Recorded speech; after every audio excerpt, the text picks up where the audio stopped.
So early this year, I had this really cool cube event I attended called Pack One Pick One. It was a 2 day Magic the Gathering event in Los Angeles, January 17th, 18th, 2026. Really sweet time. Played a lot of sweet cubes. But one of them I remembered particularly was called the Alt Wincon Cube. Um, and it featured stuff like Coalition Victory, Mortal Kombat, Maze's End, bunch of really sweet stuff, bunch of stuff that I was really excited to build around.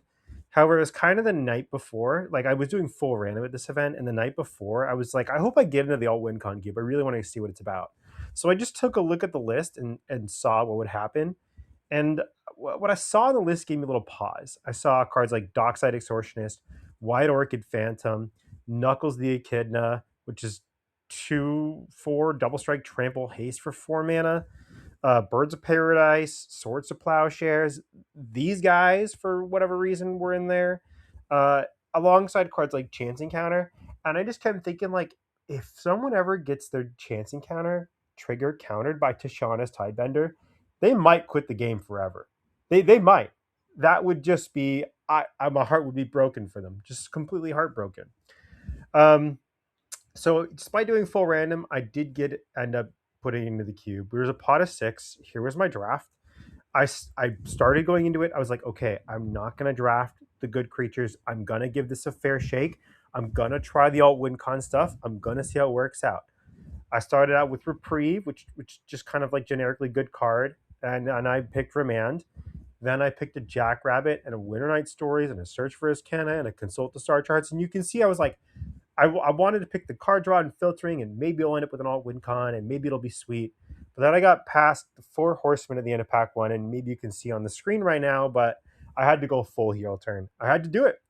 The last five picks of pack one, there was a Static Prison, a Boros Charm, a Knuckles, and an Unholy Heat.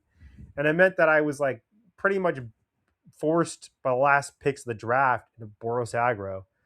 So I won a couple of games by putting Monster Rage on a Jackrabbit, which is just not a fair thing to do to a person. They'll just die so quickly. I played this card Zord in my deck, which even in my deck didn't even have a text box. This was a 3 mana 3/2 vanilla. That was it. I remember talking to the cube creator afterward. I was like, how did we end up here? And he was like, well, I thought that the good removal would stop it. And I was like, well, the problem is the aggro deck also wants the good removal. The Swords to Plowshares ended up in my deck. So we learned a number of valuable lessons from this, but I think it'll be helpful to compare it to my friend's cube called Forgotten Monument. It's a cube I love, a cube I thought a lot about. I had the chance to play it this past weekend, and it was an absolute blast. I had so much fun. So here's what this cube does differently. First, drafted in 4 packs of 9. The land box only contains Forgotten Monument, and you start with one in play. So you're speeding up the game a little bit because you have one in play, and your lands tap for all mana of any color, and you have to pay 1 mana to kind of do the thing. You have to, like all your spells are going to cost life to play. And importantly, it removes the opportunity to die by random 3/2s. There are no creatures. The cave is dark, so there's also some like extra game stuff that he does around here. So there's only treasures and clues to make it easier on himself and the players. All cards are kind of blacked out. I mean, literally, like they've had too much drinks the night before and they're just completely blacked out. So there's no flavor text or anything. It's designed to make you feel claustrophobic, and you gotta count your life total using these little glass beads. So here's what I drafted. I mean, you can see the little beads here. You can see the pile of forgotten monuments that I was playing here. But I built this like really sweet combo deck, and it kind of killed people in a couple different ways. But the main way was I would use squandered resources, spiteful repossession, and increasing vengeance. Don't understand it? No worries. I'll walk you through it. So here's how this works. You have 5 little lands in play, and your opponent has 5 lands in play. And then you eat all the lands into the bin with this squandered resources, and you make 5 mana. Then you cast Spiteful Repossession, which deals damage to equal opponent who controls more lanes than you, equal to the difference. Then you create a number of treasure tokens equal to the damage dealt this way. Weirdly templated. Basically, what it means is that if you have 5 less lands than your opponent, they will take 5 and you'll make 5 treasures. Because I've sacrificed all your lands, then you also have 5 additional mana. So then I would use that to cast an increasing vengeance from the graveyard, which I usually pitched via collective brutality, which lets you copy the spiteful repossession 2 more times, which deals 15 damage. So, with Forgotten Monument, you've probably taken a couple damage. You can call it about 3. With the 2 damage drain from collective brutality, you just equals a dead opponent. You just add up 2 plus 3 plus 15 equals dead. So I was killing people on like turn 5 with the sweet combo with, 3 cards that I've rarely cast in my entire life. And it just like this provided a better alt win con than the alt win con cube, right? And there's a number of reasons why. But even among that, the 3-0 deck was even sweeter. It was playing a bunch of fucked up cards because the person who drafted it is an asshole because I think I'm 0 and X against him lifetime. But he had Cindervines, which has been described as the Minsk and Boo of this format, which is whenever an opponent casts a non-creature spell, Cindervines deals 1 damage to the player. I hate this card because I lost to it twice. It did not make me feel good. Then I lost to this card once because I was just at a low life total. I was at like 5. And then he put me down to 2. And then I realized I couldn't cast any of my spells anymore. And then I learned that damage is actually, like, burn is actually the control deck in this format. He played this card because he's an asshole and he likes to counter my stuff. And I tried to cast the Storm spell and he was like, nope, get fucked. And then all my Storm copies went away and died. I had so many triggered abilities and you could just yeet them all into the bin with this. And same with this one. If I cast a Storm spell, he draws 5 cards. Like, how is that fair?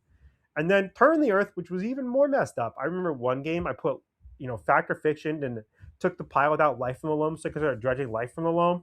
And then he just turned the Earth with the Life from the Loam back into my library. I spent all that work getting it there. One game, I even, no joke, transmuted Bottle of Mixture to get my Life from the Loam, and then I cast it returning 0 lands because I want to start dredging it at a Seismic Assault in play. Then the dude cast Turn to the Earth and shoved it back into my library. So it's really cool because this cube recontextualizes weird cards and puts them in weird situations and forces you to navigate novel game states.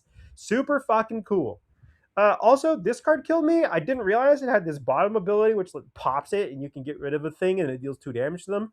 Whoops! Against my deck with Seismic Assault and Squander Resources and 4 mana enchantments, this card's pretty fucking good.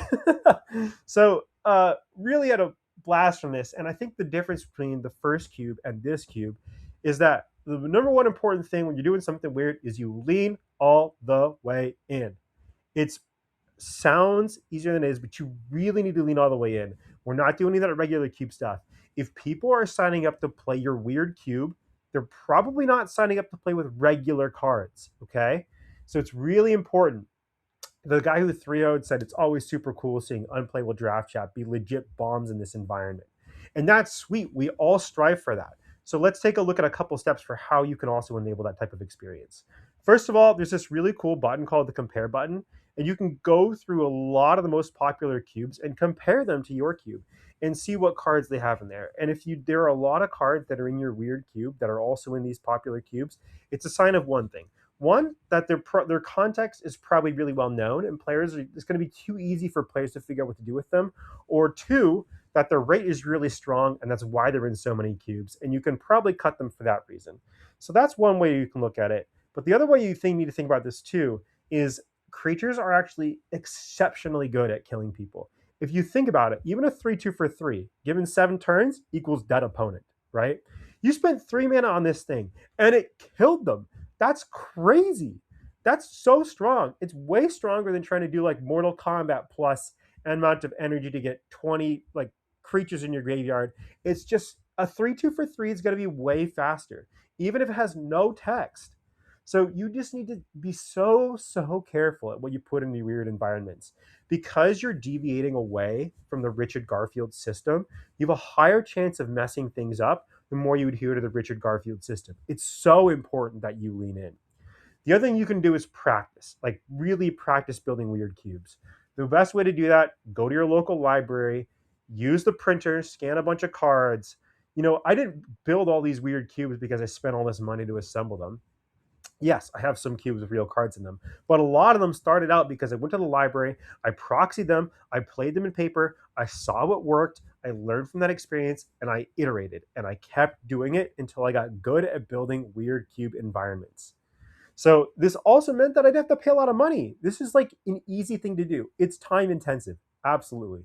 No getting around that, but there is a cheap way to learn how to build weird cubes on a budget.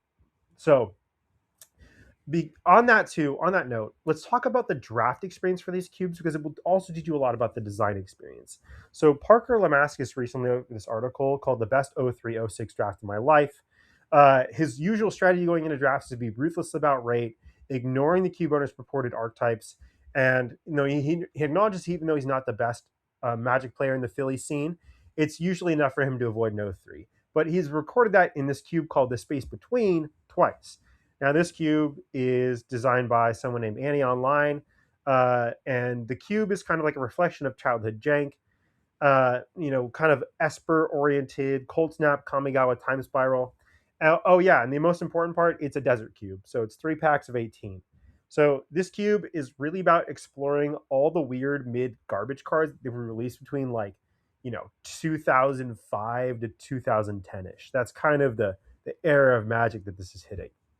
So in order to do that, let's look at Parker's O3 deck and see kind of where he went wrong and what we can learn from this experience.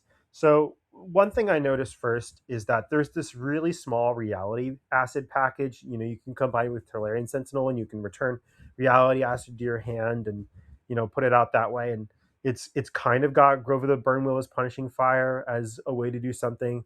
But that's kind of like this Life from the Loam. Maybe you could Ghost Core to them and it's a desert cube, so they don't have that many basics. And maybe that's how you get them. But at the end of the day, this really doesn't have that much synergy across its cube. He said he was trying to Laboratory Maniac people out, but I mean, it's even this little suspend package doesn't really combine the way that you want it to. You can just suspend the cards and wait, and you don't really have to do the as foretold thing, and then you can get them immediately. He has a couple 7-drops and a Blasphemous Act, and mana fixing's not great, and there's a lot going on here. The solitary confinement is a little weird, and yeah, it's not the prettiest deck I've ever seen, we'll call it. But let's take a look at the O3 deck, or the 3-0 deck that trophied one of the pods at Vertex. And this deck is so sweet. Number one important thing that it's doing differently, it's trusted the designer. It's doing something broken. It's got this Vampire Hexmage, Dark Depths. Now, if you read Vampire Hexmage, I put Dark Depths up on the bottom for you, but Dark Depths comes into play with 20 counters, and if it has no counters on it, you make a 20/20 with flying and indestructible. Well, Vampire Hexmage says you can sacrifice it and remove all the counters from target permanent. Look at that. You target your land, boom, that's a 20/20. It also has this Teleria West that you can use to tutor the Dark Depths, which is so sick. Teleria West can also tutor Ancestral Vision and Profane Tutor, which combo with the As Foretold to really let you go off and tutor anything in your deck. So you could theoretically do like As Foretold Profane Tutor into Dark Depths, or into the Vampire Hexmage to hit your Dark Depths. And you can do the Ancestral Vision to draw a bunch of cards that way too. Notice what hits the As Foretold is Zur, and you have this really cool Zur package with Curse of Bloody Tome for a Millwind condition, Words of War. You also have Deny Reality, which can cascade into your suspend spells, which is sweet. And then you also have this small kind of, I think it's not truthfully here, Night package. You have Hacken, Stronghold Scourge, which lets you cast night spells from your graveyard, and Mirror Entity, which is notably a changeling, so you can cast it from your graveyard. You can pitch it with things like Trading Post or a couple of the other discard spells in the deck. And then lastly, it's actually got some pounders. It's got some cards on 5 mana where when you play them, they will actually win you the game, which is so different from Parker's 7-drops, which are kind of not it and really mana intensive. While these ones are color intensive, they're not as much mana intensive. And so you could reasonably have a game where you expect to curve out, and especially Cubit slow as this. Some of these 5 and 6 drops, like Moloku and Obsidian, are actually going to kill your opponent. They're actually going to kill them. So I want to take a look at a pack one, pick one from this cube real quick. I put up some helpful reference cards on the side so we can kind of look at a couple skills from how we might read this type of environment, and that'll inform you as a designer how you want to design it. So these 3 cards up on the side are just there for reference. Don't worry about them right now. But there's a couple things I noticed. First of all, this Doomsday, right? We kind of know there's a Laboratory Maniac in the cube, but even if you didn't know there's Laboratory Maniac in the cube, you could probably guess there is a Laboratory Maniac or effect like it in the cube purely because of the presence of Doomsday. That is a signal that should be telling you as a drafter what is in the cube, and as a designer, that should be, if you have a Doomsday in your cube, that is you telling a signal to the drafter that some type of effect like this is in your cube. So let's keep pushing. There's good fixing. We should note that. Opulent House is going to be good. This Ancestral Vision is also going to tell us that there's going to be some weird stuff with Suspend. There might be some Azrael stuff in the cube, as we've already seen. Maybe some Cascade, as we've already seen. Remember, when you put these cards in your cube, you're signaling to the drafter that these types of effects might be present. Let's keep pushing on. I noticed that there's a quest for the Unholy Relic and Argentum Armor in the same pack. Quest for Holy Relic says whenever you cast a creature spell, you put a quest counter on it, and when there are 5 more quest counters on it, you sacrifice it, search your library for an equipment, and attach it to a creature you control.